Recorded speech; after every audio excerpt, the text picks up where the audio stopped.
وہ دیکھنے میں شریف گھر کی بیٹی لگ رہی تھی۔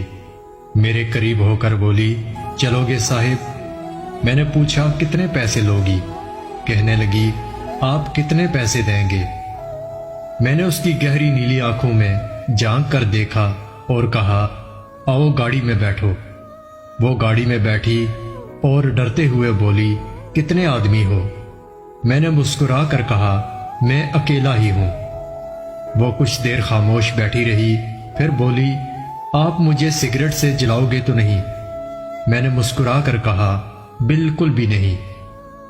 وہ کہنے لگی، آپ بے شک پیسے کم دے دینا، مگر میرے ساتھ کچھ برا نہ کرنا۔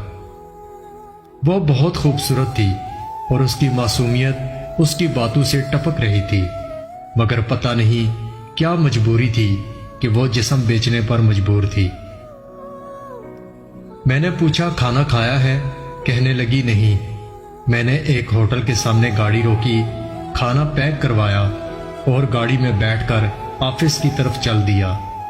رات کے 11 بج رہے تھے، سب اپنا کام کر رہے تھے، مگر وہ مسلسل میری طرف دیکھ رہی تھی۔ میں نے کھانا پلیٹ میں ڈالا، اسے کہا، ہاتھ دھو لو۔ وہ کہنے لگی، مجھے نہیں کھانا۔ میں نے پیار سے کہا، ڈرو نہیں، تمہیں کچھ نہیں ہوگا۔ وہ ہاتھ دھو کر آئی، میرے سامنے کرسی پر بیٹھ کر کھانا کھانے لگی۔ جب کھانا کھا لیا تو جو کھانا بچ گیا، کہنے لگی، میں یہ گھر لے جا سکتی ہوں؟ میں نے مسکرا کر کہا، بالکل بھی نہیں۔ وہ چپ ہو گئی۔ وہ اپنا برقع اتارنے لگی تو میں نے کہا، رک جاؤ اور میرے پاس آ کر بیٹھو۔ وہ حیران تھی، پھر بولی، آپ جلدی سے اپنا کام کریں اور مجھے واپس چھوڑ کر آئیں۔ میں نے سنجیدہ ہو کر کہا، میں تم سے یہ نہیں پوچھوں گا کہ تم کیوں جسم بیچتی ہو، میں تم سے بس اتنا پوچھتا ہوں کہ کیا تم یہ سب چھوڑ سکتی ہو؟ وہ میرے چہرے کی طرف دیکھنے لگی اور بولی، آپ مجھے پاگل لگ رہے ہیں۔ میں نے اس کی آنکھوں میں دیکھا اور کہا، ہاں میں پاگل ہی ہوں۔ وہ کہنے لگی، اگر کچھ کرنا نہیں تو مجھے واپس چھوڑ کر آؤ۔ میں نے اس کے سر پر ہاتھ رکھا، پھر 20,000 نکال کر اس کے ہاتھ پر رکھے۔ وہ کہنے لگی، آپ کیوں دے رہے ہیں؟ میں نہیں لیتی پیسے۔ میں نے اس کے چہرے پر ایک تھکن محسوس کی تھی۔ وہ آنسو رو کے بیٹھی تھی، بار بار یہی کہہ رہی تھی، مجھے واپس چھوڑ کر آؤ۔ میں نے اسے یقین دلایا کہ ڈرنے کی کوئی بات نہیں۔ پھر میں نے کہا، اچھا یہ بتاؤ، زندگی نے بہت درد دیا نا؟ یہ سنتے ہی اس کی آنکھیں نم ہو گئی، جیسے کوئی قیامت گر گئی ہو اس پر۔ میں سمجھ گیا تھا کہ کوئی بہت بڑا درد لیے گھوم رہی ہے۔ وہ کہنے لگی، میرا شوہر مر گیا ہے، 3 بیٹیاں ہیں، سسرال والوں نے نکال دیا، ماں باپ فوت ہو چکے ہیں، کوئی بھائی بہن بھی نہیں ہے۔ ماموں کے گھر گئی، ماموں کے بیٹے نے غلط نظروں سے دیکھنا شروع کر دیا۔ مامی کو بتایا تو انہوں نے دھکے دے کر گھر سے نکال دیا۔ دور کے ایک رشتہ دار نے ایک بوڑھے آدمی سے میری شادی کر دی، اس کے بھی بچے تھے۔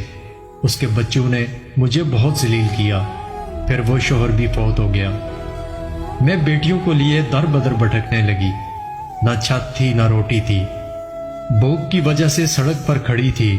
ایک صاحب آئے، کہنے لگے، 1 گھنٹے کا 5,000 دوں گا۔ نہ چاہتے ہوئے بھی ماں کی ممتا حالات کی ستائی ہوئی کیا کرتی، آخر چل دی۔ اب ہر روز جسم بیچتی ہوں، کرائے کا گھر لیا ہے، بیٹیوں کو اکیلا چھوڑ کر آتی ہوں۔ کیا کروں، بہت سوچا خودکشی کر لوں، لیکن بیٹیوں کو دیکھ کر ہمت نہیں ہوتی۔ وہ روئے جا رہی تھی، میں زمانے کی بے حسی محسوس کر رہا تھا۔ میں نے اس کے سر پر ہاتھ رکھا اور کہا، آج سے میں تمہارا بھائی ہوں، آج سے تم اپنی بیٹیوں کے ساتھ میرے آفس کے اوپر والے روم میں رہو گی۔ وہ یقین نہیں کر پا رہی تھی۔ میں نے اسے گاڑی میں بٹھایا اور اس کے گھر چلا گیا۔ بیٹیاں سوئی ہوئی تھی، بہت پیاری تھی۔ وہ مسلسل روئے جا رہی تھی اور کہتی، آپ انسان نہیں فرشتہ ہیں۔ وہ دعائیں دینے لگی۔